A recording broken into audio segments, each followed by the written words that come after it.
to you from the mountains and the plain. The only conservative voices brave enough to push back. This is the Conservative Daily Podcast with Joe Otto. That's what the Second Amendment was designed to do. If you're going to do something to nullify or take away my rights under the Constitution, come get it. Max McGuire. When you look at politicians on the left, they need to convince people that they are victims. A resistance to the resistance. And now your hosts, Joe Otto and Max McGuire. And welcome back to another edition of the Conservative Daily Podcast. We're taking this thing live daily now that we all have more time with the Chinese coronavirus. As always, my name is Max McGuire. And this is Joe Otto. And today we're going to talk about, obviously, coronavirus and the response, but we want to shift because we've talked about the Second Amendment and how the Second Amendment is being violated. Your gun rights are being violated by politicians using this as the excuse. Now we're seeing religious freedom come under attack. We're seeing people's ability to worship freely being squashed. Yeah, so today's kind of a weird day because we're getting hit from every angle. The pastor got arrested. Now they're threatening to arrest anyone that leaves their home in Washington, D.C.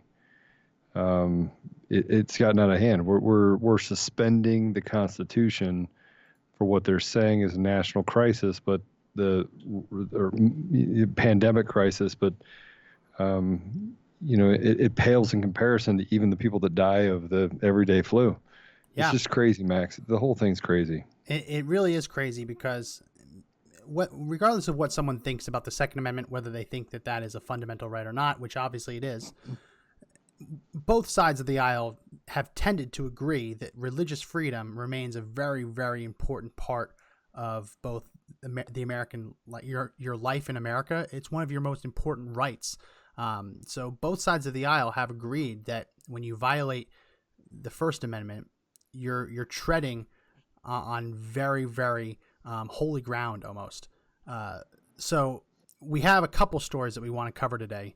The first is from Comrade Bill de Blasio, the mayor of New York City. Joe, Comrade, obviously. In the last couple days, he has now threatened to close permanently any churches, synagogues, or mosques that dare hold worship services. Let's go to cut one. Everyone has been instructed that if they see worship services going on, they will go to the officials of that congregation. They'll inform them they need to stop the services and disperse. If that does not happen, they will take additional action up to the point of fines and potentially closing the building permanently. So that's Bill de Blasio not only telling people to keep an eye out and report any church, synagogue, or mosque that holds services, but then saying if they don't disperse, they could close it permanently. This just reminds me of the Nazi Germany. I mean, we're going back, and it's on our shores. Not only do we have a socialist running for president, right? We also have them systematically stripping away the Constitution and saying that they're justifying their ability to do it.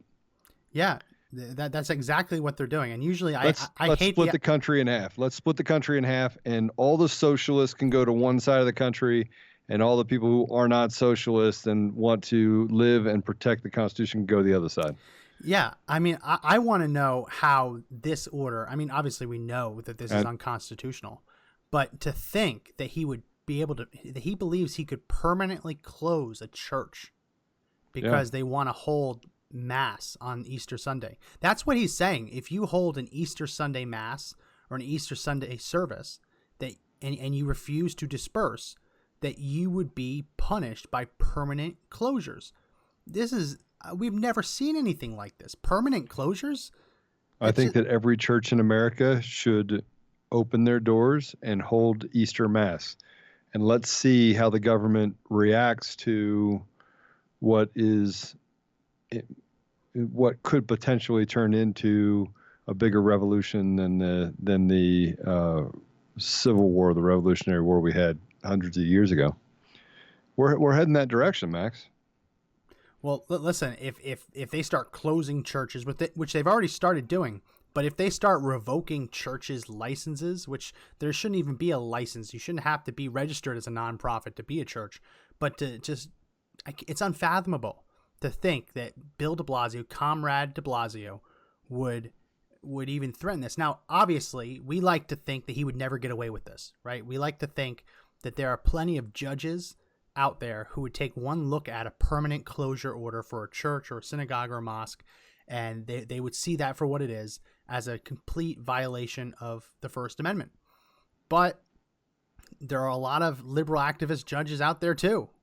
So it's pretty frightening that we live in a world where, based on what judge was assigned the case, yeah, something like this could go through. Something like this could be upheld. It's really frightening. And now they're talking about extending this into June. I was looking at Texas, where I am. They're saying our country won't exist. Our country will not exist the way it is today if this goes into June. I think that if they give the 1,100 people this antibiotic and cocktail, right? As soon as they give the 1,100 people, if it works on 1,098 or if it works on 1,000 of those people, I think they should make that drug readily available across the country, lift the quarantine, and let us get back to work. And if it takes 5 days for that to happen, then on day 6, they mass distribute that product to every hospital across the nation, and we go back to work. We get back to our lives. They're saying that they can turn it around in 48 hours. Great. You have a drug that can do that. It's the anti-malaria medicine. Great. We're going to distribute it across the entire U.S. to everyone. We're still going to lose a few people, but we're going to get our economy going again. Yeah. Yeah, I mean, no one wants to see these types of closures happening into June, but just to think that we've been like this for almost all of March in some areas of the country.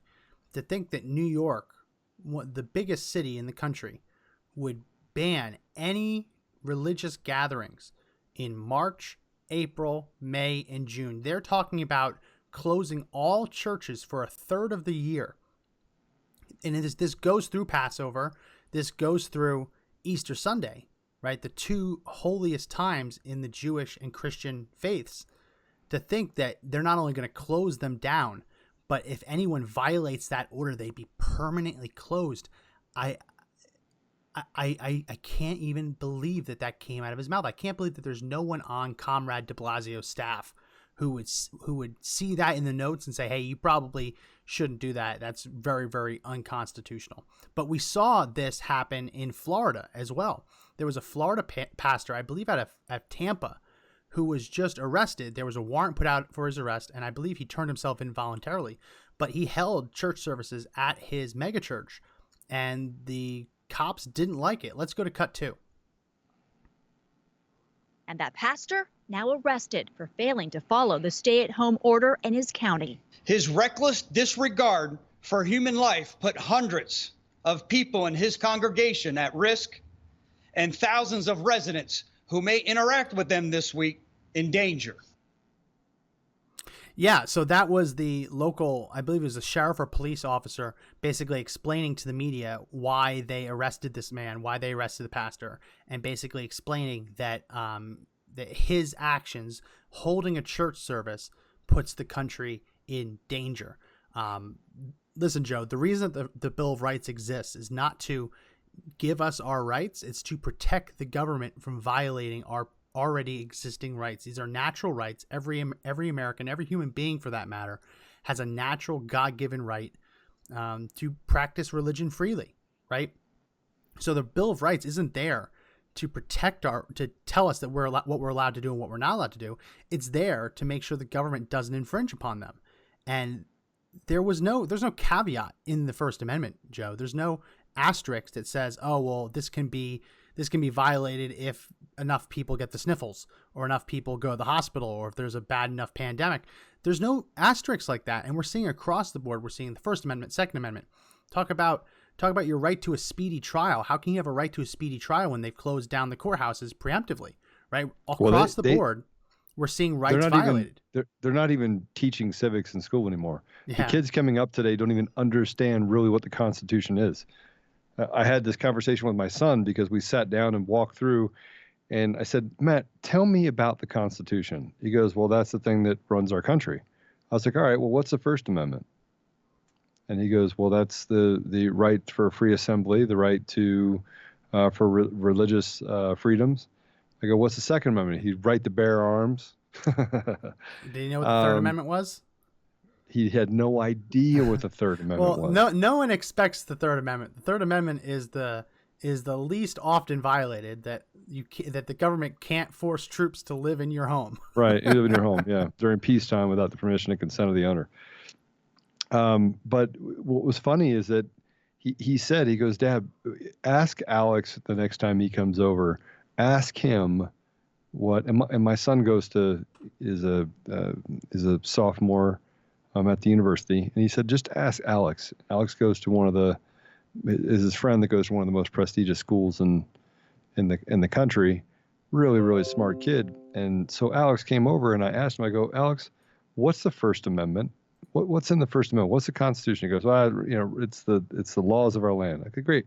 What's in the First Amendment? He goes, I have no idea. Mr. O, I have no idea. And I was like, oh, okay. Enough said. So I've spent time talking to my kids about the Constitution, but the indoctrination that's happening now is that's an optional thing, and that the Constitution is just this ambiguous thing that's out there and doesn't really mean anything, and we can just go and change it any way we want, and it's not fair that people have more money than other people, and let's just even the playing field. That's what kids are being indoctrinated on in school these days, and they're not being taught about history. They're not being taught about sacrifice and the lives and the blood that was spilt to protect this thing that they have called freedom, and they won't realize that it could ever go away as we get further away from those things that happened in our history. As that we get further away from those times when we don't teach the next generation about those things, we lose a little bit of ourselves, and therefore it becomes easier for people like AOC and Mayor Comrade de Blasio. De Blasio. We lose a little bit of ourselves in that, and it allows them to do it without there being mass outrage. Because if you would have done that 30 years ago, that he would have been dragged out of the courtroom or dragged out of his residence. That would have happened. Today, it's just normal. They've justified we're on this thing where they keep just justifying it. Let's take away your ability, your right to bear arms. Let's take away your ability to peacefully assemble. Let's take away your religious freedoms. And by the way, when they're not taking away our religious freedoms, and they're talking about the fact that they'll throw you in jail if you try to hold Easter Mass, which I think every church should, pass out masks or say, hey, if you're sick, please don't show up. But if you're not sick, we want to see you in the church.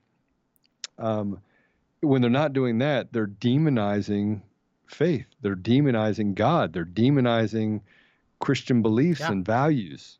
Yeah, there was a similar ruling in there was a ruling in Texas that just came down yesterday from the federal district court that basically said Texas's new order closing abortion clinics was unconstitutional. So Texas, the governor of Texas, Greg Abbott, signed an order basically banning all non-essential medical procedures. And the reasoning for that was that the medical equipment is in short supply, and that instead of you going for a tummy tuck, right, or a facelift or an abortion procedure, that the PPE and the medical equipment used to perform those procedures would be much better used in a hospital setting. So that order was challenged, and the court said, no, you can't do that because people have a right to have an abortion. So we right now have Democrats and activist judges fighting harder to make sure that people can have an abortion than they are fighting to make sure that people can go to Mass on Easter Sunday, right?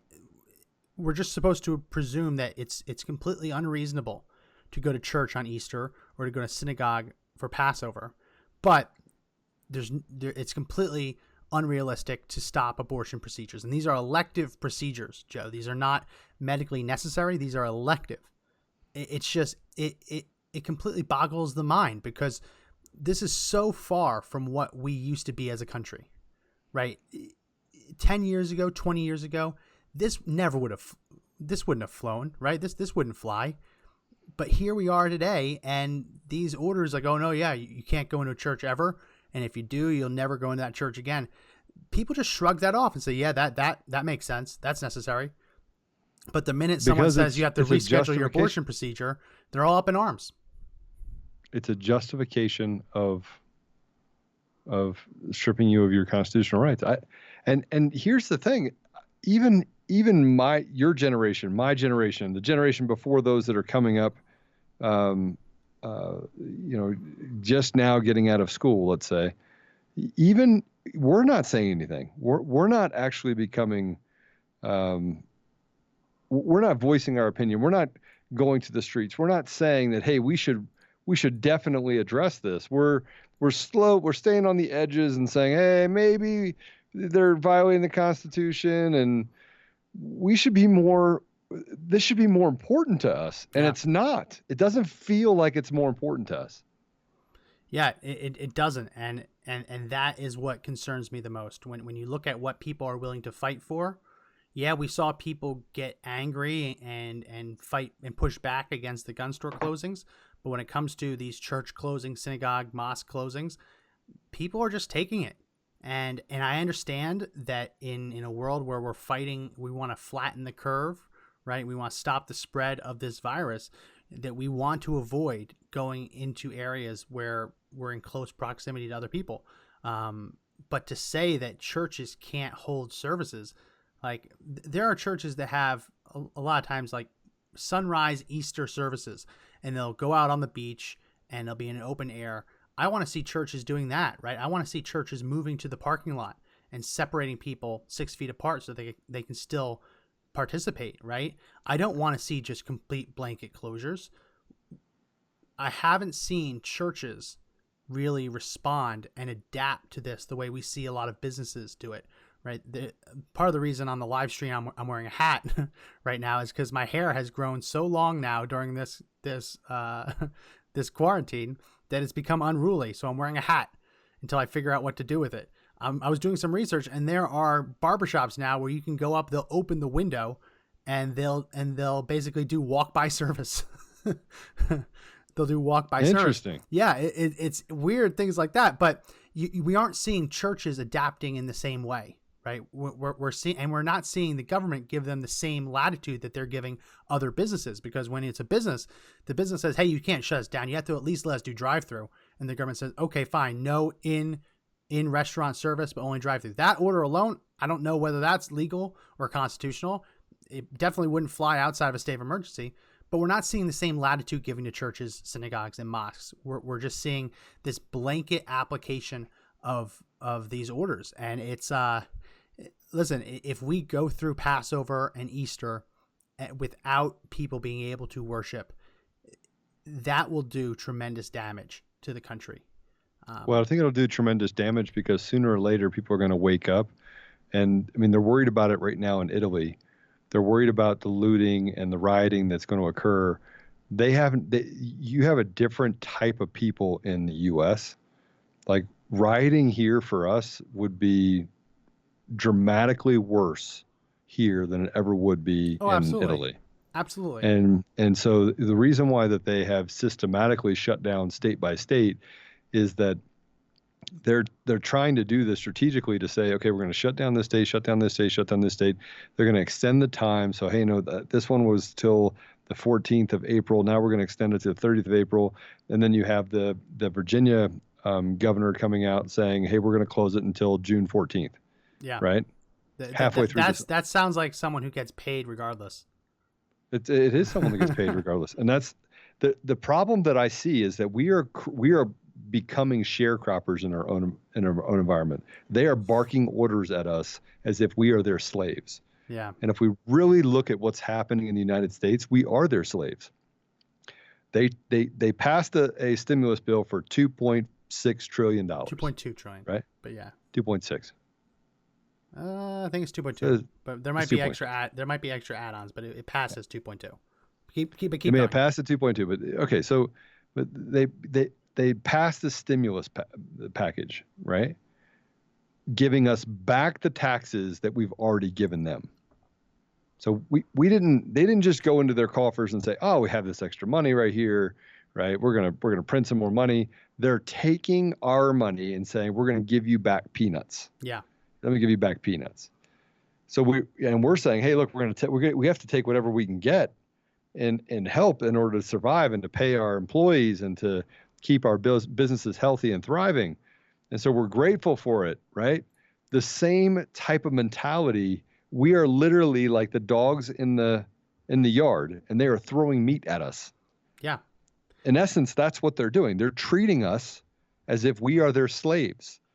So that we're seeing this evolution of our government.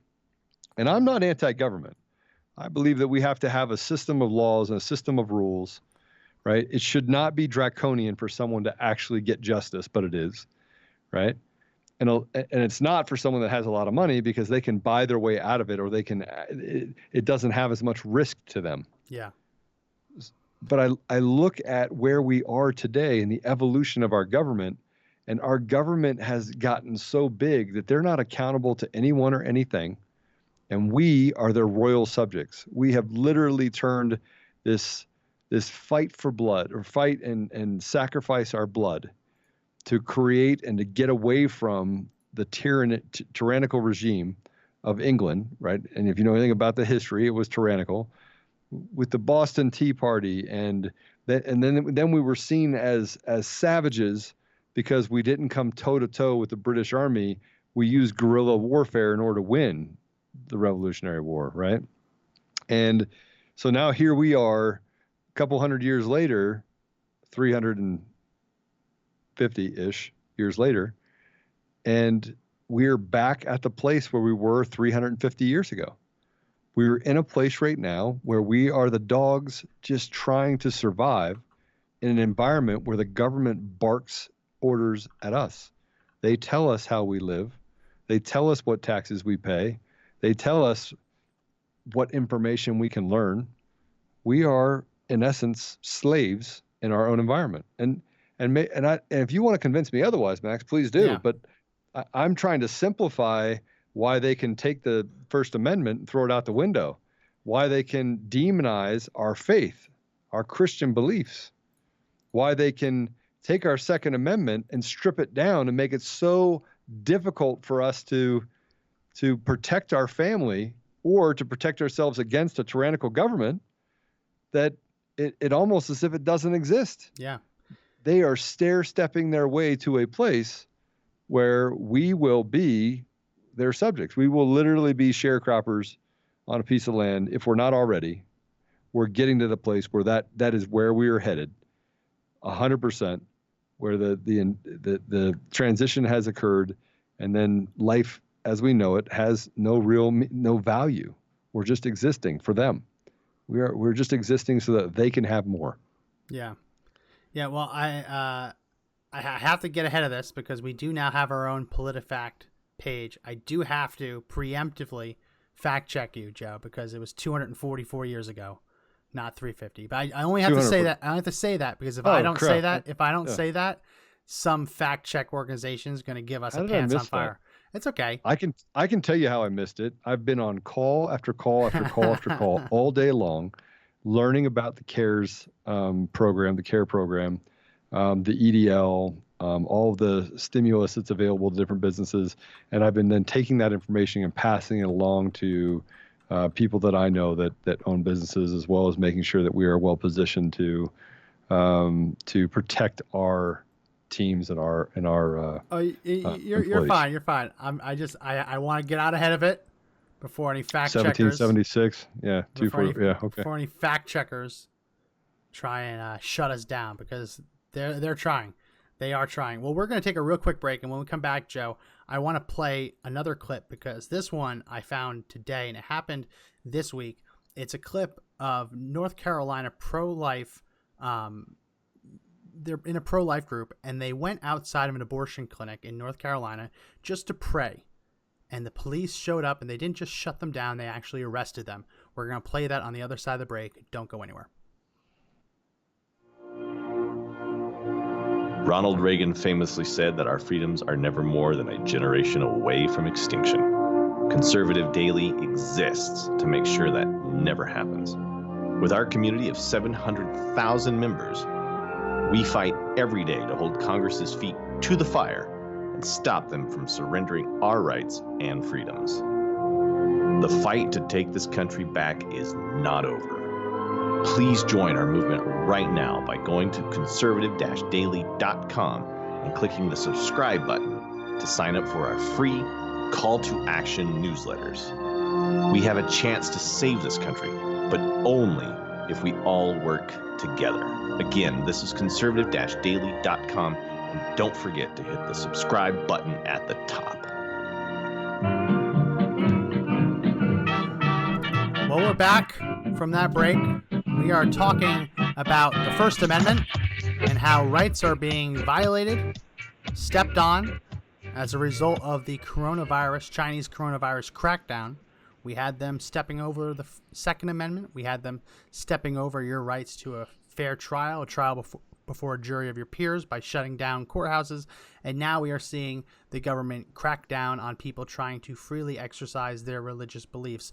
Tease this a bit on the other side of the break, but there is a group in North Carolina that was out in front of an abortion clinic praying that that women going in would have their minds changed. And they were not only confronted by police officers, they were actually arrested. Let's play cut 3. I'm going to tell you now, you need to return to your vehicles. Yes, sir. You've got a choice right now to make, all right? Yes, sir. You can choose to comply with what I'm telling you, or you're going to be charged. Yes, all right? I would like it noted for the record that he absolutely refuses to discuss what the ordinance says. We are not debating right now. That debate can be had with our legal staff. The ordinance explicitly says to engage in outdoor activity, provided the individuals comply with social distancing requirements. Do you understand when I tell you that you're going to be charged and you will no longer be free to leave at that point? Yes, sir. Or you're subject to arrest? Yes, sir. Yes, sir. We do not want that to happen. We don't either. We do not. We prefer that not to happen. Comply with us. Comply with our. Right now, I'm giving you a command to leave this location. And the Bible says we must obey the rule of God and not of man. If you do not leave this location, you're going to be charged. Do you understand? Are you going to comply? Are you going to comply with what I'm telling you to do?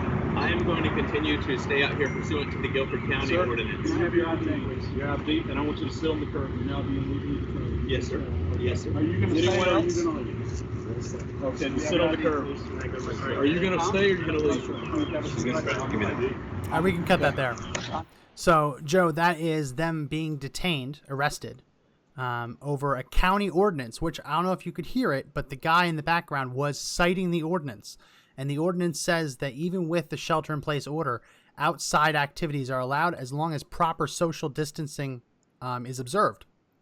So in the video clip, all the people there are spaced 6 feet apart. The only people in the video that this was taken, live streamed on Facebook, the only people not observing social distancing were the police officers, interestingly enough. But they're outside.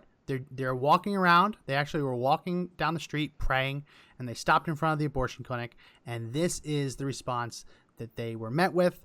The police ordering them to leave the area, saying that it was a county order to stop praying for women going into an abortion clinic. The Supreme Court has already ruled that this kind of activity is expressly protected by the First Amendment. That you have a right, a First Amendment right, to pray outside of an abortion clinic as long as you're not stopping people from going inside of it.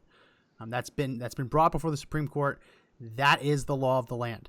And to have these police citing a county ordinance that they weren't even citing correctly, and bringing these people to be booked down at the precinct, it makes your blood boil.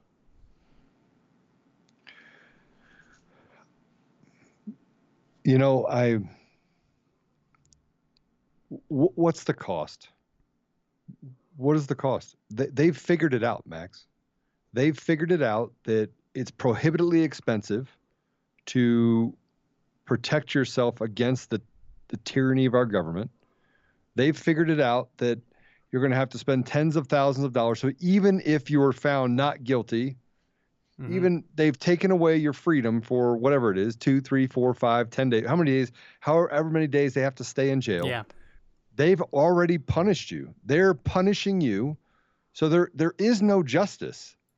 I want to tell you, there isn't any justice. It's not like we're having a conversation here about the fact that they're going to uphold a Supreme Court ruling that says that you are allowed to pray in front of an abortion clinic. That's not what this is about at all. This is about the fact that they get to punish people of faith anyway. Yeah. Because even if you win, you still lose. There's no outcome where you can hold them accountable. You can't hold this police officer accountable. You can't. Yeah, no violation. How are you going to hold him? How are you going to hold him accountable? Yeah, violation of the order carries a maximum penalty of 60 days in jail and a $1,000 fine, even though they were actually complying with the actual statute.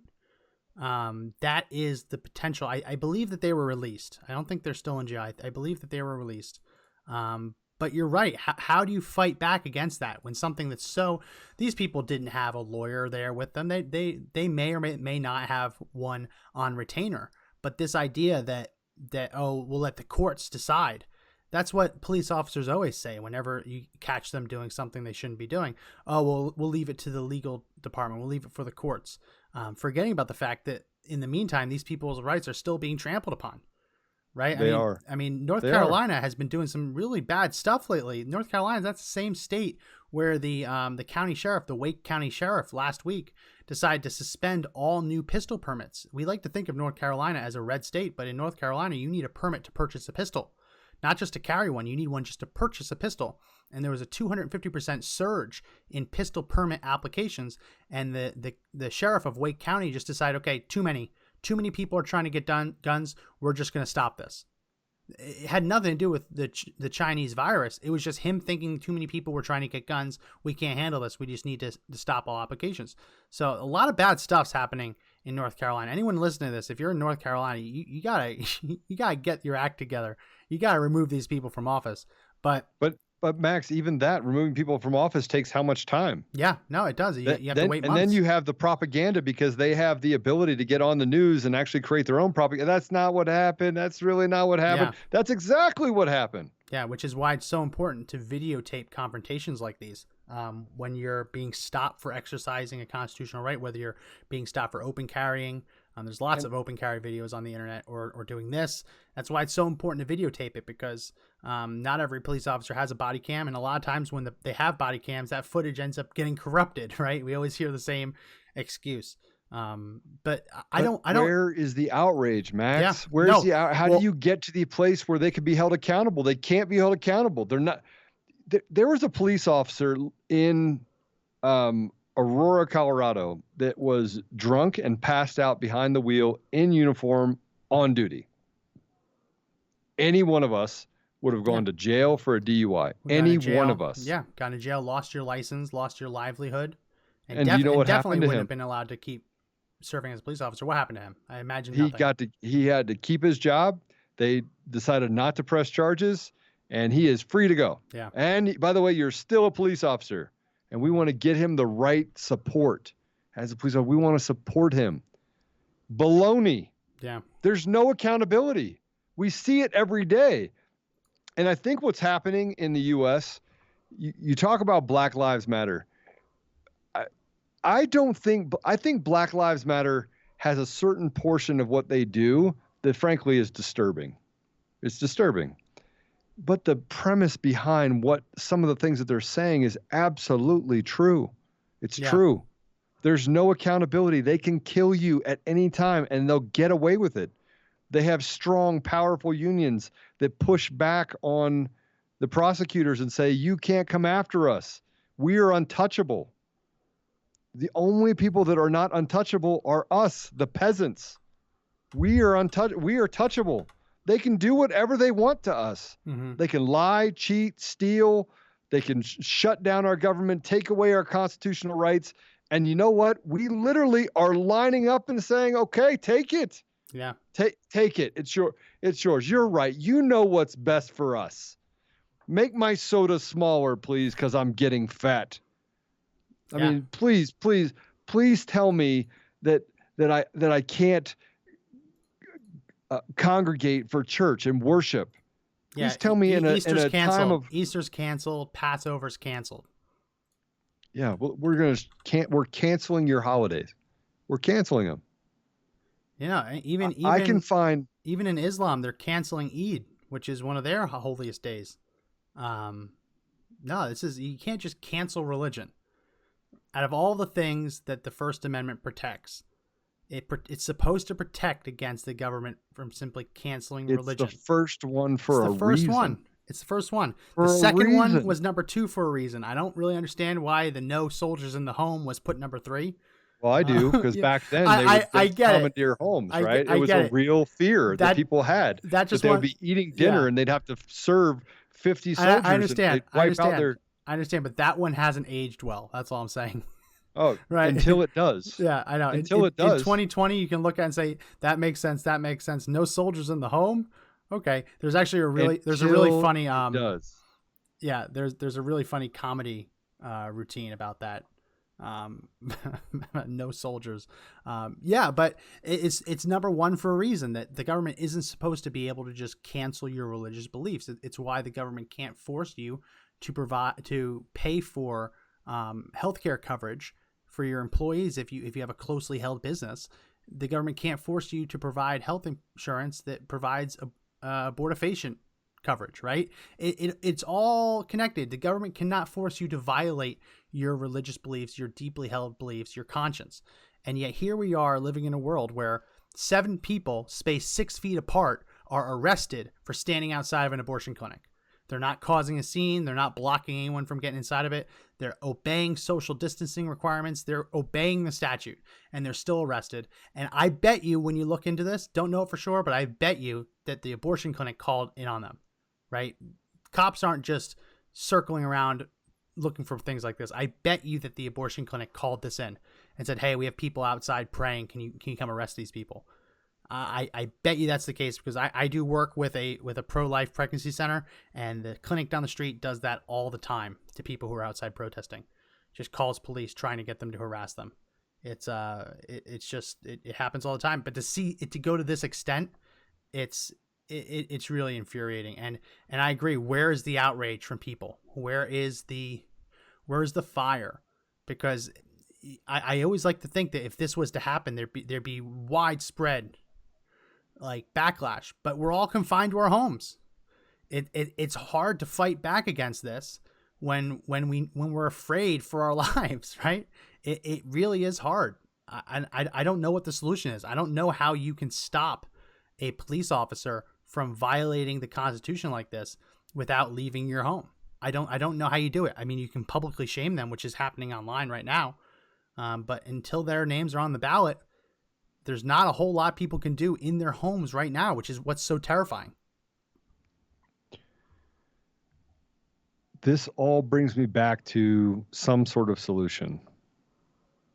And that some sort of solution is, through all of this, I could lay aside a ton of differences. And I'm having these conversations with lots of people, a ton of differences.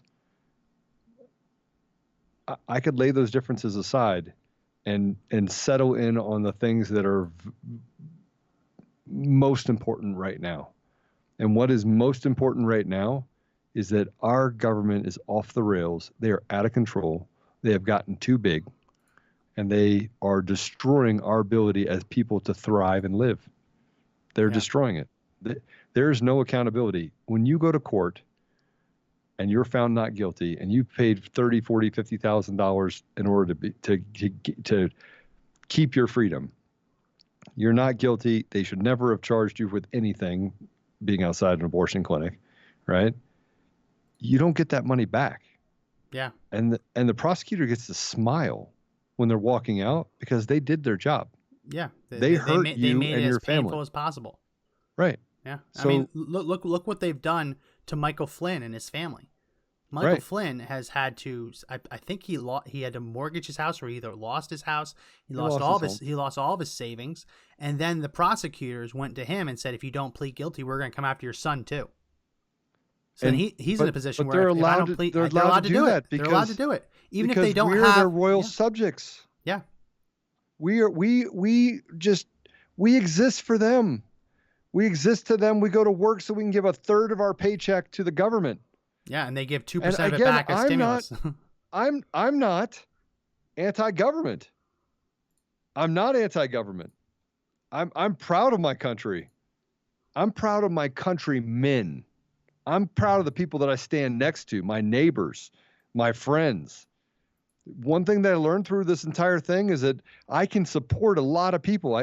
We have a lot of people in every one of our environments, and I'm reaching outside of that, and I'm comforting people that are really scared, that have put their entire lives into businesses. Yeah. And we're having conversations about the fact that it's just not fair. The government is barking at us. These people in office are barking at us like we're dogs. They're like we just don't, we have no meaning to them. We're a dollar to them. Yeah. They see us as a way to produce something for them. They still get paid. We don't. Yeah. Yeah, no, they can violate the Constitution. They could take away our First Amendment, Second Amendment. Hopefully they don't take away a Third Amendment. It's gonna get cozy real quickly. And they made it impossible. Lawyers, $500 an hour is the average across the U.S. $500 an hour. Yeah. So even if you did nothing wrong, they can find a way to charge you for nothing wrong. I have a guy that communicates with Conservative Daily, and he doesn't particularly he does not particularly like us, right? You talking about Tom? I'm talking about Wayne. So I'm going to talk about Wayne for a minute. I hope he actually listens to this podcast. Probably doesn't, but go ahead. So we go back and forth, me and Wayne. And Wayne's I actually can respect his views on a lot of things. When we were talking about taking away the ACA, right? We were having these discussions about someone in his family that this would adversely affect, right? And so those discussions were more civil in their tone because I had compassion for his problem, right? Other issues that we've disagreed on, like building a wall, not building a wall, whether or not people are or not racist, the overuse of the word racist, the fact that we think that the Democrats largely are out to destroy America. He disagrees with those. But this afternoon, I got a email from Wayne, and it starts the title or for those of you who think we don't read these emails, we do. I know, we read them all. Right? We get a lot of them, a lot. And so we're not the only ones that read them. But there are certain people that we've gravitated towards. You've gravitated towards Tom. I've gravitated towards Wayne. So we read some of these emails. So even if we don't respond to every one of them, we definitely want to get both sides. But he starts the email by saying truce. That's the name of it. He says, Joe, time out. Now I am your friend. You are going to take advantage of the various aspects of the CARES Act. Are you going to take advantage of the various aspects of the CARES Act to keep your head above water? You can get loans to cover payroll that can be forgiven. And there are SBA disaster funds that can be deferred or forgiven. So he goes through this entire deal. And then at the very end, he said, there's plenty of stuff you can Google, explains and answers any questions you may have. It's your tax dollars. Take advantage. The virus is going to last for months. Lord knows why I'm telling you this. Maybe if you disappeared, I'll have no one to annoy or vent. Yeah. Questions, you know where to find me, Wayne.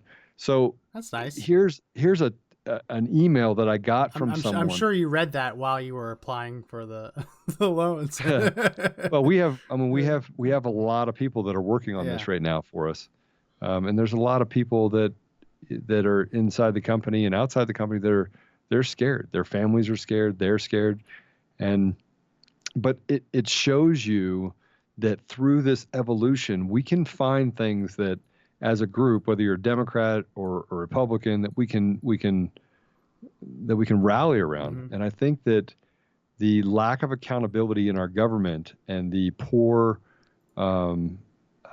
representation that we have in our government is on everyone's mind. Yeah. It's on everyone's mind, both Democrats and Republicans. Now, the socialists that are at the far end that are screaming in everyone's ear, the AOCs of the world, who are absolute clowns, and the one generationers, I like to call them one generationers. In other words, they're the first generation here, and they came from another country that was an absolute toilet, and I'll call it a toilet because I've been to many of these countries, and most of them are toilets, right? That's why you came here. You came here for an opportunity. So they come here, and now they want to change us to that's not Corona. Corona, they want run. to change. Flee for your life. They want to change us to assimilate to their culture where they came from. Yeah. No, you're right. Let me tell you this. This just came across the news desk. People in the Arizona town of Ajo, AJHO, Ajo, they are concerned over the fact that border wall construction is moving forward as scheduled, and they are now trying to get the border wall construction halted out of fears that the employees could bring the coronavirus to their town. One resident said that she counted 22 trucks rolling into the town to help construct the wall, and it made her sick to her stomach. Because there's so much misinformation out there, and the misinformation is coming from our government. Well, no, we can't even get the doctors. These are people who just want to stop the border wall by any means necessary. But that doesn't. You Joe, can put that aside. They said we need to stop the border wall construction over butterflies. Not all that surprising that they're trying to use the Chinese virus to do the same. Probably not. But the other side is if we look at the information that's coming out of our government, it's all over the map. Don't take Advil, take Advil. Only use Tylenol. You can actually have Advil, and you can literally Google it right now, and both of them will pop up. Yeah, and everyone disagrees with which one you should take if you get it. Yeah. So there's a huge amount of misinformation out there that comes from our government, and they're keeping us confused. So then I think that's probably a big reason why people in these states that normally would say, "Hey, look, I have a constitution. I'm gonna live my life." That's why they're staying in, because they don't know what the truth is. You have certain people that say the government always lies to me, so they're probably not telling me the entire truth. So there's probably something to this. I'm going to stay inside. You have the other people that say the government is telling me the truth. It's chaos. It doesn't look like they have anything under control, so I'm going to stay inside. So everyone's staying inside for different reasons, I think. Some of them are social conscience. Some of them, have loved ones that they just say, "Hey, look, I don't want anyone that's older to die." Unfortunately, it kills 1% of the people that it comes into contact with. Yeah. It's going to. The flu kills 1% of the people it comes in contact with, right? It just does. Of the people that they're predicting had it, right? Lots of people that go home. Get a load of this. Another story that some people are talking about. So when people go on missions on nuclear submarines, they typically go for 60, 90 days, and there's usually radio silence. Think about this. The people on the nuclear submarines, like who departed in February, likely have no idea what's going on right now. Because in order to maintain mission readiness, the last thing that a sub commander would want to do is tell the people on the sub, tell the sailors that their family members are fighting a pandemic, right? So there are people right now underneath the ocean in these submarines, and they have no idea what's happening. That's mind-boggling to me. I just can't fathom. I mean, maybe it's because time's moving so damn slowly because we're all indoors. But I can't imagine what they would be going through when they finally realize what's been happening. I mean, hopefully this is all over by the time that they surface, but it's I just thinking about how many people have no idea this is happening because they're being deliberately that news is being held from them for their mission readiness. It's pretty crazy to think about. Yeah, it really is. I do want to get back to the one thing, and that is through all this, I hope that we can have a bipartisan mission to have some sort of system to, one, have better representation, have better people running for office. Right? The reason why I really like Trump, President Trump, I really like him a lot. I mean, it's hard not to like him, but I really like him because he's finding out where all the bodies are buried. Yeah. He is changing everyone's ability to take from the American people. It's like having a piggy bank that never ends. You want to know the reason why we're in debt so much? He can't even he puts a cap on one hole over here and they find a way to leak it out the back end like a bunch of mice stealing the cheese. I want more people that are business people running for office, people that understand the dynamics of what business owners are going through. People like the MyPillow guy. I want him. I want him to run. Yeah, 100%. 100%. I love the fact that he went off script. Loved it. But we've got to do that, and we've got to have a checks and balance, what we don't have now, of holding the government accountable. That if you actually, the same thing if you go into a civil suit that you know is a frivolous suit, you have to pay the attorney fees of the other party. That 100% should happen. The government should be forced to pay 100% of your legal fees if you're found not guilty. Yeah. If you're found not guilty, they should have to pay 100% of your fees, and then there should be some sort of compensation given to you for that prosecution, for them bringing the case against you. I'll go one step further. If it's determined that someone acted improperly, like what they're doing with they're investigating the investigators with the deep state, trying to figure out how the Trump-Russia investigation started.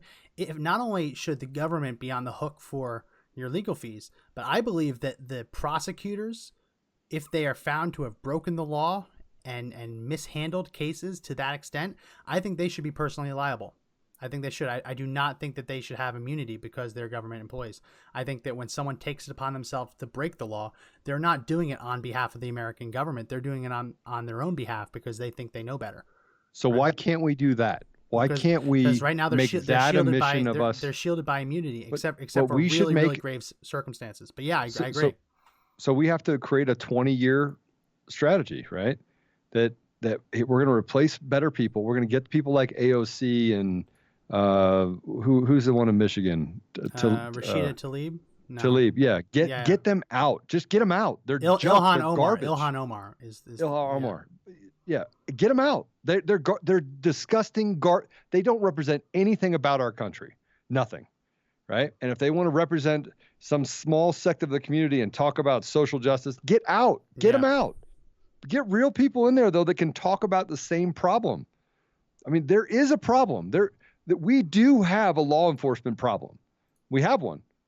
We have criminals that are allowed to do whatever they want, and we have law enforcement allowed to do whatever they want. Yeah. Both on the judicial system and in the law enforcement officers that roam the street. They act with impunity. 100%. So if we can identify that as a problem and seal that up, we'll get better people in those positions too. And all these people that are just, I think, frankly, as you put it, that they're not serving the American people, they're serving themselves, they should be prosecuted. Yeah, no, they should. And we have to concentrate on the problem. And we're never concentrating on the problems. We're always concentrating on the periphery, the symptoms of the problems. Yeah. This is a big problem. The reason why the mayor of New York can get on TV and say, I'm going to close your church permanently. I mean, fear. You want to talk about inciting fear. That's right. The reason why he can do that is because we allow people that think that we are their dogs. We are their sharecroppers. That's what we are to them. They don't serve us. They don't think they serve us. That's not what they think. They think that you serve them. You go to work and give me money. Right? I'm the mob boss. You get to give me money, and then I'll tell you how we're going to use it. And we're going to give you back pennies. Here's your pennies. That's truly what's happening. That's what's happening. Give us 25% of your earnings, and we'll give you back 2%. Wow. I just don't think that as a country we can survive nitpicking each other over small issues. We have to concentrate on the root of the issue. And the root of the issue for us in this country, the root of it is our government. government. Wait, we got something breaking right now. CNN is now refusing to air Trump's press conferences. They are only airing the parts where Trump doesn't speak. So when he is speaking, they won't air it. But as soon as one of the doctors goes up to the podium, they will show what they have to say. So CNN is now deplatforming the President of the United States. Wow. And this, by the way, is allowed to happen. This is allowed to happen in our country right now. It's allowed to happen because we elect weak people, and we as a society get run around chasing our tails about singular issues that are important to you. Here's what I want to know. The President of the United States, we put out an article and a little short video today saying that Trump should use the DPA to force the New York Times to produce toilet paper, which they are uniquely positioned to do. There's a shortage of toilet paper. They already produce newspapers. Frankly, the product they put out already isn't that far off, but he could do it if he wanted to. I want to know whether he could force the media under the DPA to actually put out real news. Whether he could force them to actually broadcast because they're now saying that when the President of the United States speaks during these press conferences, after complaining that he doesn't have enough press conferences, now that he has one, they're not covering it. I wonder whether he could use the DPA to force them to cover it. Not to change what they have to say about it, but to force them to cover it. I mean, the president has a lot of powers now with the emergency declaration. If he can force GM to make ventilators, it shouldn't seem that far off to force CNN to actually broadcast his press conferences. Yeah, well, I think at some point we are going to have to talk about the white elephant in the room. What's the white elephant in the room? That through this pandemic, that, by the way, we don't even know how many people have already had it, right?